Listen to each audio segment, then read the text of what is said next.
할렐루야. 귀한 내 복된 자리에서 예배하는 여러분 한 분 한 분을 축복합니다. 하나님께서 우리의 예배를 받아주실 줄로 믿습니다. 예배가 귀하고 소중합니다. 하나님은 예배자를 통해서 역사를 이루십니다. 하나님은 지금도 예배하는 사람을 통해서 하나님의 뜻을 이 땅에 이루어가십니다. 오늘은 교회적으로 진짜 중요한 날입니다. 교회의 역사가 이렇게 어둠에서 빛으로, 그리고 이제 새로운 새 창조의 역사를 향해서 이렇게 반절을 이어왔던 날을 기념하는 종교개혁 기념주일 501주년 되는 날입니다. 오늘 주시는 말씀 로마서 1장 16절에서 17절까지의 말씀을 중심으로 해서 말씀에 있는 그대로 오직 의인은 믿음으로, 이러한 제목으로 주의 은혜를 나누려고 합니다. 우리가 얼마나 좋은 시대를 살고 있는지, 성도 여러분, 여러분들이 얼마나 큰 축복과 은혜를 받고 있는지를 말씀을 통해서 발견할 수 있기를 축복합니다. 하나님 우리 예배 가운데 말씀하시고 우리를 만나주실 줄로 믿습니다. 역사를 보는 눈은 다양할 것입니다. 그것을 사관이라고 합니다. 사관. 저를 비롯해서 우리가 살았던 지금의 젊은 친구들까지 참 불행한 역사관을 가지고 있습니다. 불행한 역사관. 그것이 무엇이냐면 식민지 사관이라고 그래가지고 이제 일제강점기를 지나서 역사를 가르쳤던 주체 세력이 누구였었냐면 너무너무 아쉽게도 일제에 침대했던 사람들이 그 우리나라 역사를 오랫동안 지배해왔어요. 그들이 보는 눈, 그래서 우리의 눈이 왜곡되어져 있습니다. 사실은 목사도 사실은 역사를 보는 눈이 왜곡될 수 있어요. 왜냐하면 목사는 어떻게 볼까요? 목회자의 눈으로 역사를 바라봐요. 여러분들은 어떻게 볼까요? 여러분들의 눈으로 바라보죠. 혹시 여러분 오늘 말씀 속에서 여러분들의 생각과 다른 부분이 있다고 한다면 이것은 기독교의 눈으로 바라보는 역사다라고 생각하시고 말씀 안으로 들어가 볼 수 있기를 소원합니다. 501년 전에 종교개혁의 역사가 독일을 중심으로 해서 있게 됩니다. 그런데 그것은 사실 어느 날 갑자기 뚝 일어나지 않습니다. 그때에 우리나라는 어떠했을까요? 우리나라, 그 시점에 우리나라. 이게 식민지 사관 속에서 이제 잘못된 오류일 수도 있어요. 우리가 배웠던 거예요, 학교에서. 1388년 이제 고려말 혼란이 있게 됩니다. 몽고가 70년 동안 우리나라를 칭기스칸에 의해서 지배되고 동쪽에 있는 모든 나라뿐만이 아니라 유럽까지 지배하게 되잖아요. 칭기스칸이. 그죠? 그건 여러분들 기억하시죠? 그때 우리나라 몽고도 약 70년 정도 지배를 받게 됩니다. 고려 말까지. 그대로 몽고가 이렇게 물러가면서 고려 조정에서는 혼란이 오기 시작합니다. 왜 혼란이 왔냐면 왕에 대한 정통성에 대하여서 혼란이 오는 거예요. 왕에 대한 정통성. 여러분, 우리나라는 단일 민족 국가가 아니에요. 왕족성도. 왜냐하면 그 왕족들이 사실은 혼혈의 피를 가지고 있어요. 분명한 사실이에요, 이거는. 왜냐면 우리나라를 지배하기 위해서 원나라의 공주들과 왕족들이 결혼을 하잖아요. 그리고 그 낳은 자녀들이 이제 돌아와서 통치를 합니다. 통치. 그런 가운데 그 고려말 조정은 굉장히 어려움을 당하게 됩니다. 정치적인 혼란 가운데 있어요. 그래서 최영을 비롯한 이렇게 국가주의에 속한 사람들이 이제 몽고도 물러갔기 때문에 우리나라의 고토를 회복하자. 고토를. 왜냐하면 내부에 이렇게 불안이 있으면 외부적으로 시선을 돌리는 것이 정치가들의 그 술수잖아요. 그래서 이제 그 잃어버린 땅, 그 광활한 대륙, 만주, 벌판, 이게 다 우리나라 땅이잖아요. 그죠? 그 사실이니까. 그것을 우리 회복하자. 근데 그때 돌아오는 사람이 있어요. 우리가 잘 아는 대로 이성계를 중심으로 해서 이제 정권에 대하여서 그 새로운 야망을 가지고 있는 사람들이 돌아오게 되죠. 그래서 1392년에 조선을 개국하면서 지금 남북한이 이렇게 고착되어 버린 그 땅으로 이렇게 선이 그어지고 맙니다. 완전히 아쉬운 것이죠. 이제 완전히 만주벌판 이런 땅을 잃어버리게 되는 거예요. 이 역사가. 아쉬운 역사죠. 아쉬운 역사. 왜 이 역사를 렉시가 이렇게 말씀을 나누냐면 이때 유럽의 종교개혁을 시작했기 때문에 그런 거예요. 그러면서 이제 조선은 이렇게 초창기에 조금 안정을 이루어 가다가 해안에 있는 사람이 있었어요. 저쪽 우리나라 동쪽에는 일본이라고 하는 나라가 거세게 일어나는 모습을 보는 사람들이 있었습니다. 그래서 일국을 비롯해서 많은 사람들이 준비해야 된다. 이수신 이런 사람들이 준비를 해야 된다. 군사를 모집해야 된다. 근데 이것을 귀로 듣지도 않습니다. 귀로도 안 들어요. 그 결과가 뭐예요? 우리가 잘 아는 대로 1592년 4월 임진왜란이 일어나고 너무 아쉽게도요. 단 20일 만에 여러분 한영성이 함락돼 버립니다. 단 20일 만에 막 그 전철이 있었던 때가 아니에요. 그냥 밀고 올라와 버리는 것이죠. 이게 조선의 역사예요. 아쉬움. 그러면서 510년 정도 유지했던 조선은 1910년 8월 22일 날 한일합방으로 이제 문을 닫게 되잖아요. 그 근간에 유럽 땅에 있었던 것이 무엇이냐면 종교개혁입니다. 종교개혁의 근본적인 정신이 있어요. 그게 뭐냐면 아드 폰테스라고 하는 이제 가장 중요한 근본적인 정신이 이거예요. 아드 폰테스라고 하는 거예요. 이게 쉽게 얘기하면 근원으로 돌아가자. 근원. 우리가 믿음의 사람이요. 우리는 하나님의 사람이고 하나님의 사람으로서 지금 너무나도 멀리 왔다. 제도 속으로. 그래서 우리가 지금 존재하는 이유가 뭐냐. 그러면서 그들이 고민하면서 막 인문주의, 막 르네상스라고 하는 그 세계사회자라고 많이 배웠을 때 그런 부분에서 이제 되게 중요한 교회의 역할을 감당해야 된다. 그래가지고 이제 근원으로 들어가자고 하는 막 정신들이 막 각 나라에 일어납니다. 조선이 개국할 즈음에 1380년대 영국을 중심으로 해서 존 위클리프라고 하는 사람들을 중심으로 해서 이제 개혁운동이 일어납니다.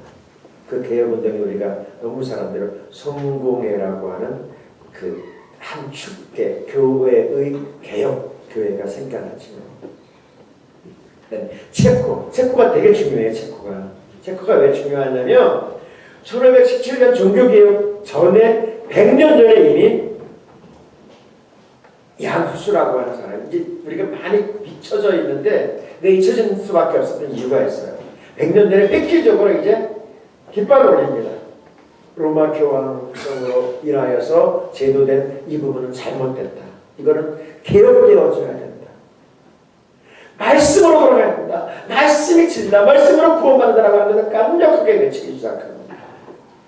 그리고 행동하는 신앙의 모습으로 막 일어나기 시작합니다. 근데 로마 교황을 중심으로 해서 제도권 교회는 이 양후수의 개혁운동을 힘으로 아주 제압을 해버리죠. 그리고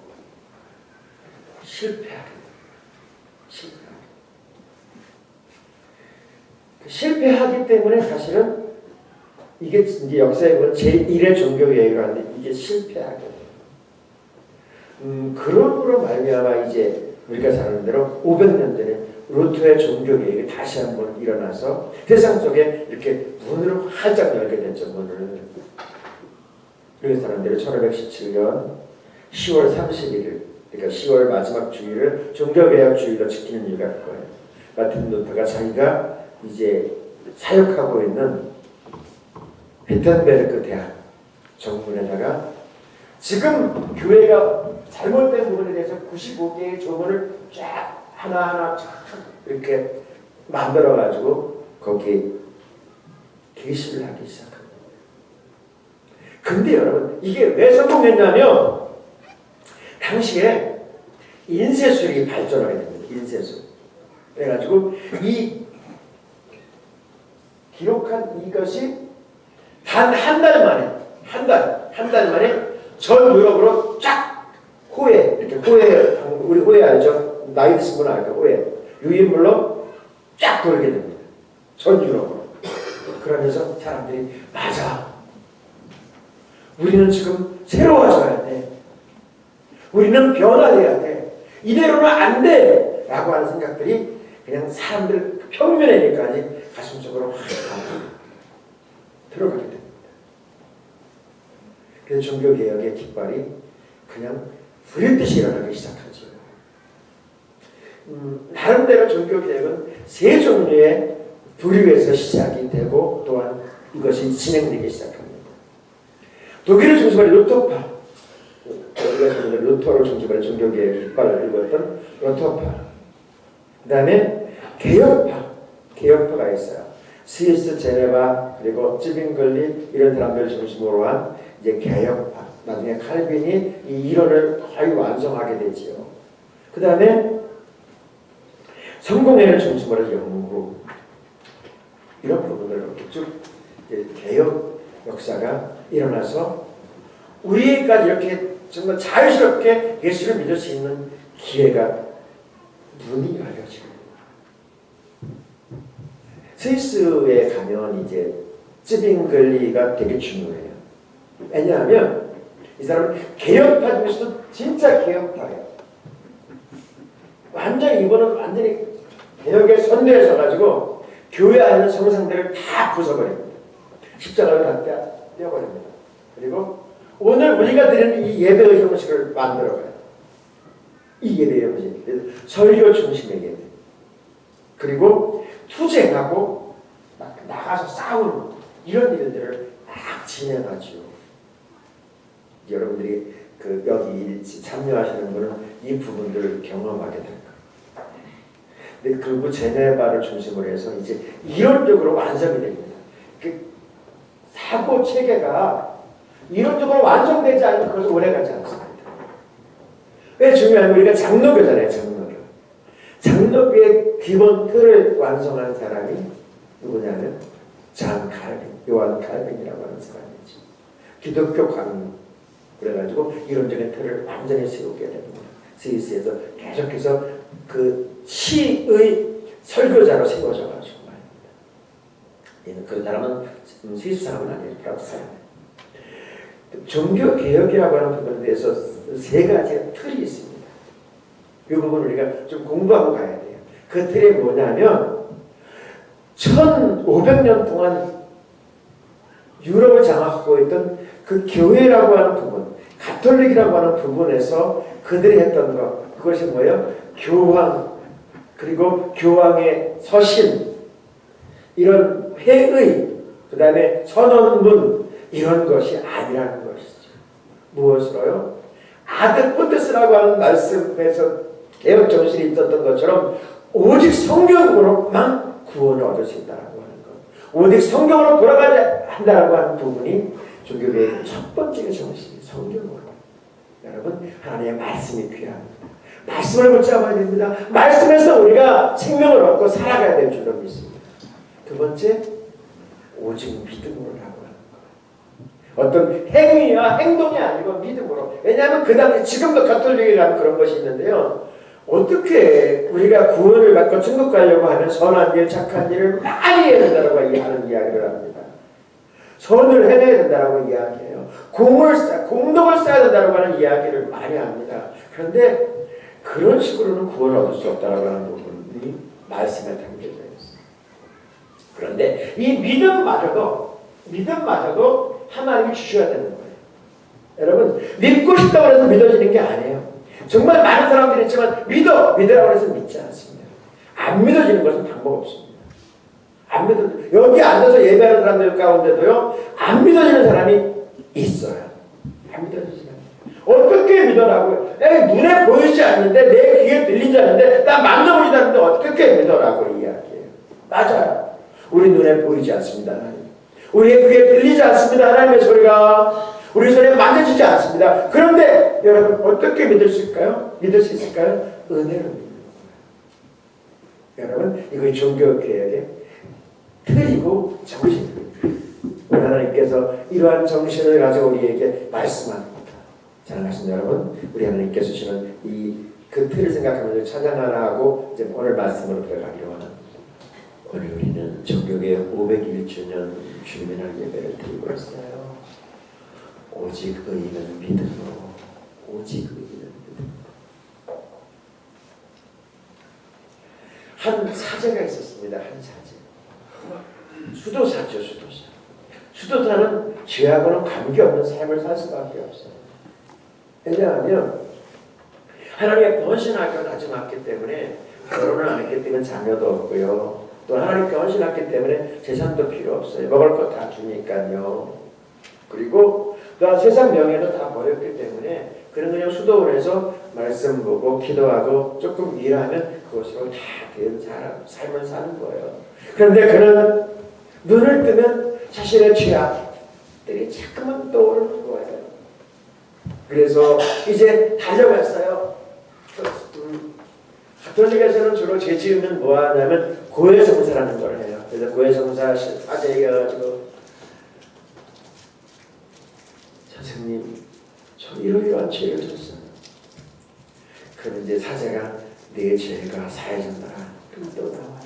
그럼 조금 있다 또 죄악이 떠오르고 또 쫓아가가지고 선생님 또 이런 죄를 졌어요. 내 죄를 사해졌더라. 하루에도 막 수십 번째 그러니까 그 사제가 이야기해요. 이놈아! 뭐 갖다가 가져와? 나 너무 힘들어. 너 때문에 내가 머리 터지겠어. 좀 죄를 뭐 갖다가 가져와? 그래서 또 알았습니다. 또 가면 또 죄가 생각나는 거예요. 그래서 이제 그 수도원에서 이 사람을 어디로 보냈냐면 로마로 순례를 보냈어요. 왜냐하면 가서 조금 큰 세상에 가서 보고 오라고. 이제 드디어 로마 성지 순례를 합니다. 스칼라라고 하는 그 성당에 가면 그 스칼라 라고 하는 황후가 이제 그 예루살렘에 성지순례 갔다가 예수님이 십자가 지고서 올라갔다가 그걸 뜯어다가 그 성전을 만드는 거기에 사제들이 많이 순례자들이 오면 거기를 무릎을 꿇고 올라가면서 내 죄 그러면 용서함 받는다라고 하는 그런 성경에 따라서 그도 이제 무릎을 꿇고 올라갑니다. 내가 이러한 죄를 졌습니다. 용서해 주시옵소서. 이러한 죄를 졌습니다. 그러면서 막 올라가고 있어요. 그 올라가면요, 지금도 여러분 가면 그런 사람들이 있어요. 지금도 많이 볼 수 있습니다. 피가 철철 흘러요. 그러면 이제 자기 죄가 사함 받고 구원을 따라가는 것에 감격 속에 빠지잖아요. 그런데 그 젊은 사제는 올라가면 올라갈수록 고민이 되는 거예요. 아무리 올라가도 피가 철철 나도 이게 사함 받은 것 같지 않은 거예요. 만약에 사함 받는다고 한다면 자기 동네에 살고 있는 많은 그 가난한 농부들은, 가난한 그 안양네들은 어떻게 죄사함 받지? 나야 잘 먹고 잘 살고 나는 있는 사람이니까, 나는 그래도 수도원에 나를 보내줬으니까 여기서 무릎 꿇고 회개하면 사함 받는다고 하는데, 그럼 그 사람들은 여기까지 오지도 못하는데 어떻게 사함 받지? 어떻게 용서함 받지? 그럼 어떻게 구원 받지? 이건 아닌 것 같아. 고민을 막 하는 거예요. 아무리 자기가 피를 흘려서 고행을 해도 자기 죄의 문제가 해결되지 않는 거예요. 그러면서 그에게 피처럼 다가오는 것이 바로 오늘의 말씀이에요. 여러분, 종교개혁의 가장 중요한 주제의 말씀, 사실 오늘의 말씀입니다. 오늘 말씀 다시 한번 볼게요. 17절이요. 복음에는 하나님의 의가 나타나서 믿음으로 믿음에 이르게 하나니 기록된 바 오직 너희는 믿음으로 말미암아 살리라. 이 말씀 앞에 서서 그는 가슴이 활짝 열리기 시작했어요. 근데 그가 처음이 아니었어요. 우리가 아까 역사적으로 본 것 보았지만 이전에도 많은 사람들이 나중에 이 말씀 앞에 서서 맞아, 믿음으로 구원받는 거야, 믿음으로 의롭게 된다는 거야 라고 하는 진리를 잘 알고 있었어요. 그런데 이 부분을 교회는 누른 것이죠. 교회는 가린 거예요. 사람들을 무식하게 만들고 사람들의 눈을 가리워서 봉사해야 된다고, 헌금 많이 해야 된다고, 종이 쪼가리를 이렇게 주면서 여러분 이 종이를 사야지만 여러분 죄가 사함받습니다. 이것은 여러분들을 죄를 사되는 면제입니다. 여러분 이것을 사십니다. 한 개 더 사십시오. 그 한 개는 여러분들을 믿지 않다가 죽어간 여러분들의 아버지 지금 지옥에 떨고 있는데 여러분들이 이걸 사는 순간 여러분들의 돈통에 쨍그랑 거 떨어지니까 그분의 영혼은 천국으로 갑니다. 한 장 더 사세요. 한 장 더 산 분은 또 한 장 사십시오. 여러분들의 어머니를 위해서 한 장 사세요. 한 장 더 사신 분 있으시죠 여러분? 여러분들의 삼촌을 위해서 한 장 더 사주십시오. 그러면서 막 팔고 다니는 거야. 뭔 말인지 이해하시죠? 그 유명한 면제부. 근데 정말 양심적인 사제로서 그건 아니야. 그거 종이 쪼가리 산다고 구원 못 받아. 그거 산다고 해가지고 구원 받는 게 아니야. 그 마음이 그냥 불듯이 일어나는 거야. 우리는 성도들을 속이고 있는 거야. 성도들의 눈을 가리고 있는 거야. 자신이 그러고 있다고 하는 것을 발견하게 돼요. 근데 여러분, 복음의 핵심이 뭐예요? 복음의 핵심이 예수 그리스도입니다. 착한 일을 해서 면죄부를 사서 천국행 티켓을 사서 아니요, 그렇지 않습니다. 여러분, 그렇지 않아요. 예수 그리스도를 믿음으로 말미암아 구원을. 그래서 복음이라고 합니다. 복음, 복된 소식. 여러분, 예수 그리스도를 믿기만 하면 믿음으로 말미암아 구원받는다고 하는 이 놀라운 소식 우리에게 주어진 줄로 믿습니다. 오늘 말씀의 제목이 뭐예요? 오직 의인은 믿음으로요. 믿음으로 의롭게 되는 거예요. 죄송하지만 여러분, 이 땅에서 죄 지은 사람은 절대로 천국 못 갑니다. 눈금만한 죄를 지었어도 천국 못 갑니다. 남을 미워하는 것은 죄일까요? 죄 아닐까요? 남을 미워하는 것, 남을 미워해서 내가 죄입니다. 예, 남 미워하는 것 죄예요. 욕하는 건 죄일까요? 죄가 아닐까요? 죄입니다. 그러면 욕 한 번 했는데 그분은 어디 갈까요? 지옥 갑니다.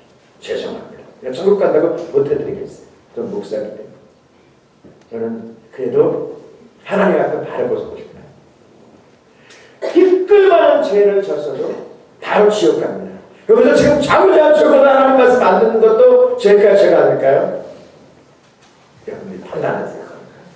여러분들 나름대로 판단하세요. 여러분 어떤 작은 죄라도 다 지옥 갈 수밖에 없어요. 그럼 우리는 뭐예요? 다 지옥 갈 수밖에 없어요. 그래요. 회개를 하라 그래. 그럼 회개를 얼마큼 할까요? 그렇다면 것처럼 하루에 수백 개, 수천 개 회개하다가 또 회개해야 되는 걸 얼마만큼 회개할 수 있어요? 얼마만큼? 여러분 우리가 우리의 죄의 문제를 어떻게 해결할 수 있어요? 해결 못합니다. 해결할 수 없어요. 천국은 의인만 갈 수 있는 거예요. 하나님은 의로만 갈 수 있는 거예요. 근데 여러분, 세상에는 의가 없어요. 그 어떤 사람도 예수님 외에는 의가 없어요. 의가 없다니까. 저는 사랑하는 목사지만 만약에 그렇게 한다고 그런다면 지옥의 1번 타자, 제가 1번 타자예요. 뜨끈뜨끈한 곳에 가장 깊은 곳에 제가 먼저 가 있을 거예요. 저는 그 부인하지 않아요. 사실이에요. 성경도 그 부분을 입증하고 있어요. 로마서 3장 23절이요. 모든 사람들이 죄를 범하였으며 하나님의 영광을 잃었으며 바로 저가 그 부분이에요. 저가 그렇거든요. 여러분은 어떠세요? 여러분은 어떠세요? 나는 아니라고 당당하게 이야기할 수 있겠어요? 눈금만큼만 하는 죄도 다 죄니까요. 그 죄 앞에 여러분 지옥이니까 여러분. 그런데 여러분, 빛의 복음, 이미 우리에게 주는 복음의 뉴스, 복된 소식이 뭐예요? 오늘 말씀 그대로 우리에게 주어진 이 종교계의 가장 중요한 말씀, 복음에는 뭐예요? 이 복된 소식에 하나님의 의가 나타났습니다. 하나님의 의. 여러분, 그래서 우리를 향해서 주님께서 너희는 의인이야. 우리가 무슨 의인이야? 아니야, 난 의인이 아니야. 나는 엄청난 죄를 저지르고 있어. 그런데 우리 하나님께서 우리에게 말씀하세요. 뭐라고요? 믿음으로 말미암아. 할렐루야. 여러분, 예수 그리스도를 믿으십니까? 그런데 우리 하나님께서 우리에게 말씀하세요. 과거의 죄, 현재의 죄, 미래의 죄까지 예수님께서 우리의 죄의 문제를 어떻게 해요? 십자가에 피 흘려 죽으심으로 말미암아 나의 죄값을 짊어지고 대신 우리의 죄, 영원히 죽을 수밖에 없는 나를 위해서 죽으심으로 말미암아 그 예수 그리스도를 믿음으로 의로워졌다고 주님이 복음으로 우리에게 말씀하시는 줄로 믿습니다. 성도 여러분, 이 빛이 우리에게 이미 이것은요 로마서에 있는 말씀이 아니에요. 사실 오늘 갑자기 뚝은 없습니다. 여러분, 이미 오늘 갑자기 뚝은 없어요. 이미 이것은 여러분 창세기 15장입니다. 하나님의 사람 아브라함을 부르셔서 그에게 말씀하셨을 때 하나님의 사람 아브라함이 예 아멘 제가 저에게 주시는 말씀입니다. 아멘 했을 때 하나님께서 그에게 그의 모습을 바라보시면서 의로워졌다고 말합니다. 15장 6절이요. 창세기 아브라함은 여호와의 말씀을 믿었습니다. 그런즉 여호와께서 이런 아브라함의 믿음을 보시고 아브라함을 의롭게 여기셨습니다. 아브라함이 의로운 사람입니까 여러분? 아브라함은 의로운 사람 아닙니다. 그는요 하나님으로부터 부르심 받기 이전 75살까지 여러분 그는 우상을 만들어서 생계를 일으켰던 사람이에요. 오늘날로 말하면 점쟁이 굿판에서 여러분 그거 만들었던 그런 사람이었어요. 부름 받기 이전까지. 그가 무슨 의로운입니까? 자기 아내, 자기 목숨 살리려고 살고 싶어서요 자기 아내를 의라고 속여가지고 팔아 제꼈던 부모냐. 무슨 의인이에요? 그게 뭔 의인이에요? 자기 마누라도 자기 목숨 하나 버텨내려고 그냥 팔아 제끼는 사람인데 뭔 의인이에요? 아브라함이 여러분 의인 아닙니다. 여러분 의인 아니에요. 그런데 하나님의 말씀이 들려왔을 때 하면 그 말씀을 믿고 믿는 그 모습을 바라본 하나님께서 어떻게 하셨다고요? 아브라함은 의롭게 여겼다는 거예요. 하나님 우리의 과거를 묻지 않아요. 과거를 묻지 않습니다. 우리가 무엇을 했느냐도 묻도 물어보지 않습니다. 중요한 것은 우리가 믿음으로 하나님 앞에 나오느냐 안 나오느냐예요. 이것이 종교 개혁의 역사를 이룬 세상 역사를 반전으로 바꾼 놀라운 은혜였습니다. 요한복음 1장 11절 12절이요. 자기 땅에 오매 자기 백성이 영접하지 아니하고 영접하는 자 그 이름을 믿는 자들에게는 하나님의 자녀가 되는 권세를 주셨습니다. 예수님의 오심에 대한 말씀. 예수님이 땅에 오셨을 때 다 믿지 않았다니까요. 거의 안 믿었어요. 거의 안 믿었습니다, 여러분. 그런데 우리 주님께서 말씀하세요. 그분을 영접하고 믿기만 하는 거예요. 자녀가 되는 권세를 주신 줄로 믿습니다. 여러분들 하나님의 자녀인 줄로 믿습니다. 자녀인 줄로 믿습니다. 자녀예요, 여러분들은. 우리 어렸을 때 제가 한번 했던 나는 남자다. 나는 공주다. 했었죠, 어렸을 때. 아니요, 이건 사실입니다, 여러분. 이것은 사실이에요. 주님께서 말씀을 우리에게 확증하신 줄로 믿습니다. 예수 그리스도를 믿으면 영접하는 자녀로서 당당하게 어깨 펴고요 살아갈 수 있기를 축원합니다. 여러분, 이 믿음은요 내가 믿고 잡다가 믿는 거 아니에요. 하나님 선물로 주셔야 돼요. 이건 은사라고 해요. 믿음의 은사. 믿음도 은사라니까요, 여러분요. 에베소 2장 8절이요. 너희는 그 은혜에 의하여 믿음으로 말미암아 구원을 받았나니 이것은 너희가 단 것이 아니라 하나님의 선물이라. 오늘날 하나님께서 우리에게 믿음을 주셔요. 믿게 되어 누가 뭐라도 믿어져요. 여러분, 이 은혜가 우리에게 있어져야 될 줄로 믿습니다. 예수님은 나를 위해서 십자가에 죽으셨어. 맞아! 이것은 나의 사건이야. 맞아, 이것은 내 일이야. 이것이 믿어져야 될 줄로 믿습니다. 하나님 선물로 주셔요. 여러분, 이 사실이 여러분의 사건이 되어지고 여러분의 삶 속에 나타나고 증거되고 입증될 수 있기를 축원합니다. 하나님 우리를 통해서 이 땅에 마지막 때에 하나님의 자녀로 세워가기를 원하세요. 바로 여러분들이 그 사람이에요. 여러분들의 그 주인공입니다. 바로 여러분들의 다른 사람이 아니에요. 사랑하신 여러분, 이 사실을 당당하게 믿고 고백하면서 나 자녀야 고백하고 선언할 수 있기를 소원합니다. 종교개혁 500주년 예배 앞에 서 있습니다. 오늘 말씀의 제목이 뭔지 아세요? 오직 그에는 믿음으로. 정말 여러분, 우리는 지금까지 믿어왔어요. 자, 여러분에 질문하고 싶습니다. 뭘 믿었습니까? 뭘 믿었어요? 전 이 부분 앞에 갈등 많이 합니다. 고민 많이 합니다. 저분은 정말 믿는다고 하는데 도대체 뭘 믿는다? 하나님 믿기는 알 건가? 예수 믿는다고 하는데 대체 뭘 믿는 거야? 자기 믿는 거지. 자기 생각에 틀에서 거기에 믿는 거야. 여러분, 그렇지 않습니다. 우리 하나님은 우리 생각의 틀을 넘어섭니다. 우리 하나님은 능치 못한 게 없습니다. 믿는 자에게 능치 못한 게 없습니다. 우리 이 사실을 믿고 내가 정말 무엇을 믿고 있는가 질문하면서 그럼 살아계신 하나님, 역사의 주인 하나님을 정말 믿고 있는가? 지금도 만물의 주인이셔. 여러분들이 그렇게 좋아하시는 물질도 그 주인이 하나님의 사실을 믿습니까? 생명의 주인도 하나님의 사실을 믿습니까? 이 믿음으로 사는 거예요.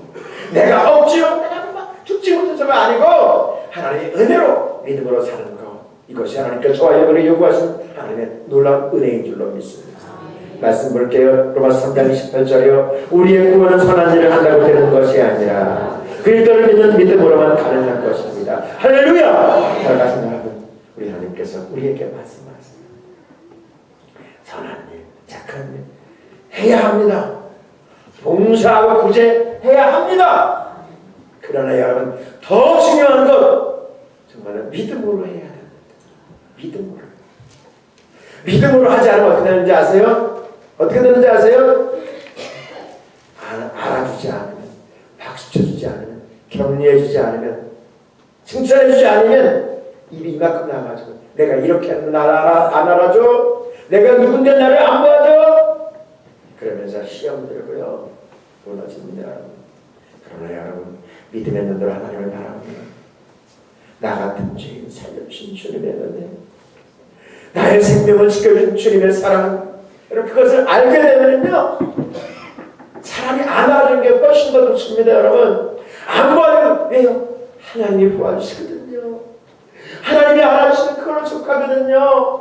하나님이 도와주면 더 귀하거든요. 세상 사람들 그 호흡에 숨 떨어지는 냉장고에 갈 그 인간들 여러분 안 알아주는 것이 훨씬 더 낫습니다. 영원한 생명이신 하나님께서, 주인이신 하나님께서 알아주시고 도와주시고 여러분 지켜주시는데 뭐가 걱정입니까? 이 한 주간도 이 말씀 기억하면서 믿음으로 당당하게 자녀로서 생명을 살 수 있기를 주님의 이름으로 축원합니다. 축원합니다. 축원합니다.